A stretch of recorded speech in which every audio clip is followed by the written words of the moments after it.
If you take a passage from a song, if you feel like, well, I'm going to be going into head voice here, I'm going to be popping over or yelling where I don't want to do that, visualize the sound going into a narrow space, okay? So you can take different phrases. Okay, so Do I Want to Know by Arctic Monkeys, all right? Starts in the chest voice. And then if you go to the chorus, it goes suddenly higher. Now, he does go into head voice there, which is a choice that I would make as well. It sounds better.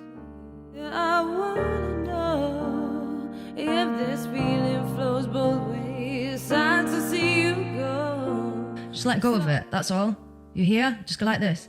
Or squeeze it into a smaller space. I wanna know if this feeling. You may have to do other things as well.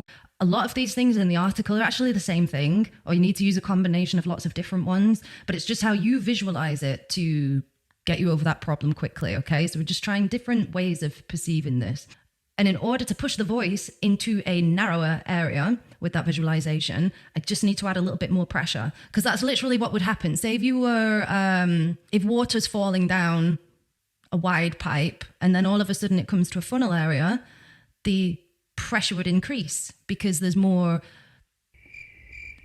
relatively more weight going into a smaller space. So it's quite literal, that one.